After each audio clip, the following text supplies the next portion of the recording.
আমাদের অনেক সহযোগিতা করেছে। আমরা যত সম্ভব চেষ্টা করে তারা জানিয়েছি এবং তারা বুঝে এটা আমরা বাড়ি করে দিয়েছে। এটা আমরা অনেক কৃতজ্ঞ তাদের কাছে যে খুব সহযোগিতা করছে আমাদের বাইকটা নেওয়ার জন্য। অনেকেই অনেক ধরনের মন্তব্য করে পুলিশ বা ট্রাফিক দপ্তর নিয়ে, আপনার বক্তব্য কী বলবেন? না না, তারা আমাদের পূর্ণ সহযোগিতা করেছে এবং আমাদের কোনো কষ্ট হয়নি বাইকটি নেওয়ার জন্য, তারা পূর্ণ আমাদের সহযোগিতা করেছে। ট্রাফিক দপ্তরের কাজকর্ম নিয়ে আপনি খুশি তো? হ্যাঁ, আমি খুশি। সবাইকে শুভ সকাল। আজকে সর্বপ্রথমে আমি আমার এখানে যারা উপস্থিত সকল সাংবাদিক ভাই এবং বন্ধুরা সবাইকে আমার ব্যক্তিগত তরফ থেকে এবং আমাদের আজকে পার্টিকের পক্ষ থেকে প্রীতি এবং শুভেচ্ছা কামনা করছি। আজকে আমরা এখানে সমবেত হওয়ার ছোট্ট টাকা উদাহরণ কারণটা হচ্ছে এই মাসের 15 তারিখ হইতে আগামী 25 তারিখ অবধি আমাদের ট্রাফিক ডিভিশনে একটা স্পেশাল এনফোর্সমেন্ট ড্রাইভ চলছে। সেই অনুযায়ী গত 21 তারিখ বিকাল আনুমানিক 5 ঘটিকার সময় বটতলাস্থিত আমাদের হাওড়া পুরনো ব্রিজের মধ্যে হাওড়াটার মধ্যে ASI Biplab Dutta, constable Pankaj Debnath, SP Tahini Dutta, SP Ripon Roy এর একটা গ্রুপ বাইক চেকিংয়ের জন্য দাঁড়িয়েছে। তখন ট্রাফিক রুল ভায়োলেশন একটা বাইক এখানে যাচ্ছে, সেটা নাম্বার প্লেটটার মধ্যে দেখা যাচ্ছে নাম্বার প্লেটটা অস্পষ্ট এবং সেটা ট্যাম্পারিং করে রাখছে। তখন সেটাকে দাঁড়া করানো হয়। তখন পেছন থেকে দেখা যাওয়া যায় পেছন থেকে একটা নাম্বার প্লেটও নেই। তখন সেই নাম্বারটা দিয়ে চার্জ করা হয়। দেখা যাচ্ছে পলিউশন 2023-এর 13 জুলাই শেষ হয়ে গেছে। তখন তারা বলছে যে বাইকটা পলিউশন নেই, তা ফাইন কাটতে হবে।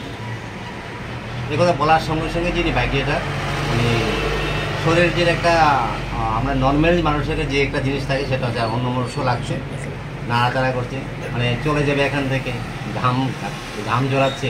দেখুন বাইকটা কার? আমার কাকার বাইক। কাগজপত্র উঠে দেখো তো কাগজ বাড়িতে আছে। সেই বলতে বলতে সেখানে যে এসপি রিপন রায় আছে তার বাড়িও নিশ্চিন্তপুরে আন্ডার আমতলী পিএস। সে মনে মনে বলছে এই বাইকটা কিছুদিন আগে আমাদের পাড়ার একটা বাইক চুরি হয়েছে, মনে হয় সেই চুরির বাইকটা এটা। সে কথা বলার সঙ্গে সঙ্গে যে বাইকটা ছিল সে পেছনের দিকে হঠাৎ করে দৌড়ে আমাদের ফরেস্ট অফিসে যে রুটটা আছে রুটে চলে যায়।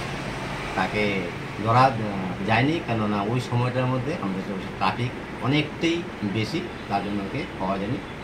তারপর বাইকটাকে আমরা ট্রাফিক রুটে নিয়ে আসি এবং একটা ইনকোয়ারি করে দেখি এবং জানতে পারি ওনার নাম, যে মালিকের নাম প্রসেনজিৎ চৌধুরী, বাবার নাম প্রমোদ চৌধুরী, বাড়ি নিশ্চিন্তপুর, আন্ডার আমতলী পিএস।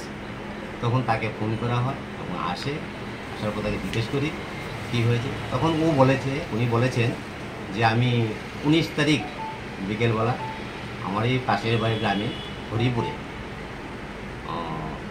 মৃণাল চৌধুরী বাড়িতে ইলেকট্রিশিয়ানের কাজ করার জন্য আমি যাই। আমি তাদের বাড়িতে ঢোকার সময় গেটের বাইরে বাইকটা রেখেছি। আমি কাজ করার পর যখন রাত্রি 10টার সময় বেরিয়েছি যখন বাইকটা আমার এখানে নেই।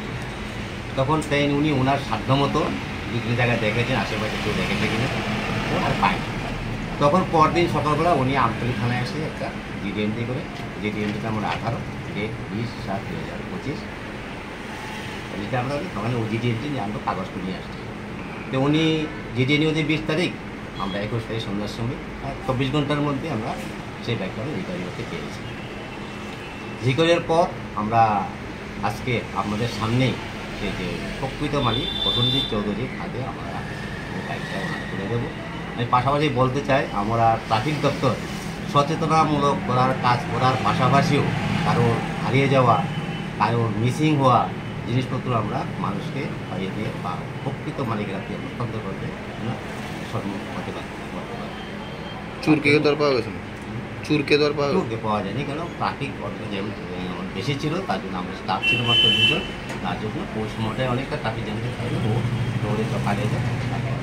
আচ্ছা, আমরা অনেক সময় আমরা যদি আমাদের কাছে যে যাদের বাইক চুরি হয়েছে নাম্বারটি আপনাদের দিলে আমরা যথাসম্ভব চেষ্টা করি সেই বাইকটা চুরি হওয়ার পর যদি আগরতলা মেন সিটির মধ্যে চলে যায়, যেখানে আমরা সিসি ক্যামেরা কাভারেজ আছে, সেই জায়গায় চললে আমরা ট্যাগ করে রাখি, সেটা চললে অবশ্যই আমরা পাওয়ার সম্ভাবনা। অনেক সময় একটা জিনিস আমি দেখতে পাই